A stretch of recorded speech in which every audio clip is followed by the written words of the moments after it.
Next topic. Doc, I want to ask you, we're going to talk a little bit about winter running tips. And before we bring on our expert guest, you do any winter running? Yeah, I got to admit, Steve, I think there are two groups of people in life, runners and non-runners, Right. and you're either in one camp or the other, and I'm definitively in the non-runner camp. I exercise because it keeps me healthy. I use a spin bike or elliptical. I'm just not a big running fanatic. I'm not either. I'll do the cardio in the gym, 30 to 40 minutes, 3-4 times a week. But outside, I'd like to. You know, my wife runs a little bit, and we have a dog, and take the dog running. It looks like fun, but especially in the winter, I just can't do it in the winter. It's tough to motivate, and I think for the group that does run, it's as much about the mental side as it is the physical side. I mean, it really is part of who they are and the way that they decompress and kind of let the day run away from them. I think they use it as much for mental relaxation as they do physical. That's been my impression. We'll see people in the suburbs on Lakeshore Drive, right? I mean, no matter the temperature, they will run. Let's bring on our next guest. Karen Shanahan is a facility manager at Athletico. Athletico does a marvelous job. We know that, big part of our show. And right now, Karen is at Lake in the Hills. And Karen, thanks so much for joining us. You're a physical therapist, athletic trainer, been with Athletico for 15 years. My first question about winter running, when should you avoid running outside in the winter?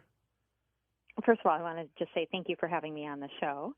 And when to avoid running outside, you want to make sure that if the wind chill is below zero, you should definitely avoid it.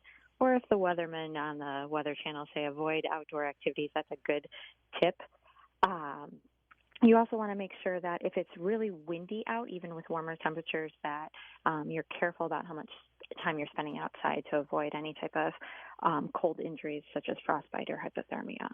Yeah, I think those are great points, Karen. You know, I think we sometimes underestimate how quickly skin exposed to very cold temperatures can undergo a problem or frostbite or something like that. Can you give our listeners some tips about dressing for the cold? It's really hard because you start off, it's cold out, you want to feel warm, but very quickly as your body heats up, you start reaching a higher body temperature from the physical exertion, you start shedding layers. So is that really your suggestion? Is it a layered approach? Definitely layers are helpful. You actually want to dress anywhere between 10 to 20 degrees warmer. So if, the temperature is 30 degrees out, you want to dress as if it's 50 degrees. Once you start going and once you start your run, you're going to start to sweat. And if you're overdressed, you'll overheat.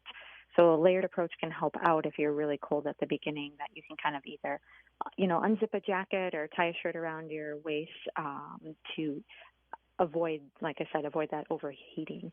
And it's important that first layer you're wearing is kind of more of a wicking layer or a wool layer to keep that sweat off and helps to maintain the core body temperature without getting too chilled in there.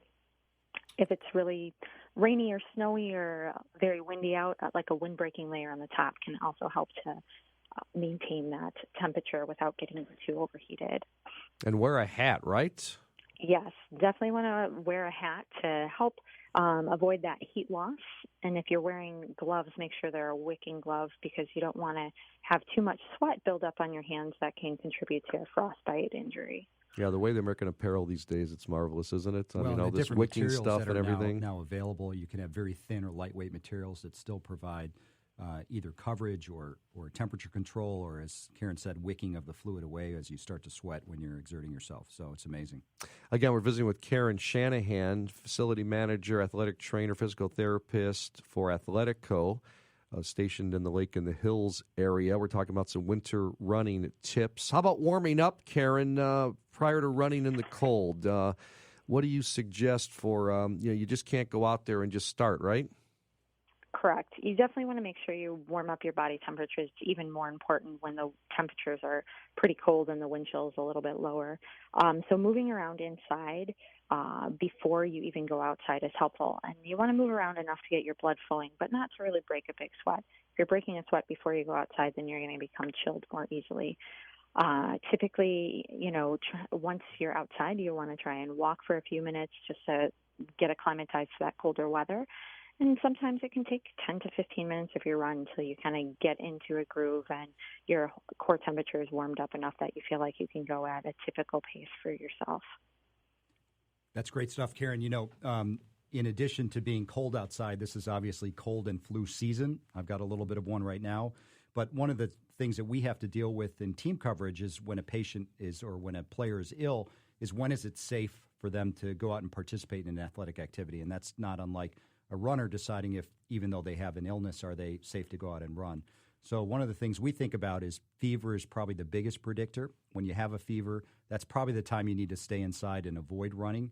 It leads to dehydration and other changes in your metabolism that can really cause some safety concerns. And so that's really my go-to in terms of determining if somebody's able to play or able to participate in a physical activity. Any other thoughts on other things we should look for in terms of illness in this season and things like running? Well, I think you said it great that fever is definitely a good indicator. If you have a fever, you shouldn't be outside in bad weather or working out. If you have more of a head cold and the temperatures aren't too extreme, sometimes that can actually help people feel better, is to get out there and get kind of things moving a little bit. But if you're in doubt about whether you should go out to run, it's probably a better idea if you change your workout to indoors or skip a workout just so you're not making yourself worse. Yeah, and obviously check with your doctor. Yep, of 100%. course. Great stuff. Athletico does a great job. They're on Twitter at Athletico, Facebook at Athletico PT, and their website, athletico.com. Go see Karen Shanahan, physical therapist, athletic trainer, Lake in the Hills. Karen, thanks so much for joining us here on Sports Medicine Weekly. Thank you so much for having me. All right, we're going to take a break. When we come back, Dr. Nick and I go through our Ask the Doctor segment. We get questions from you. I'll tell you how to get involved. Our website is sportsmedicineweekly.com. Back with more sports medicine talk after this on 670 The Score.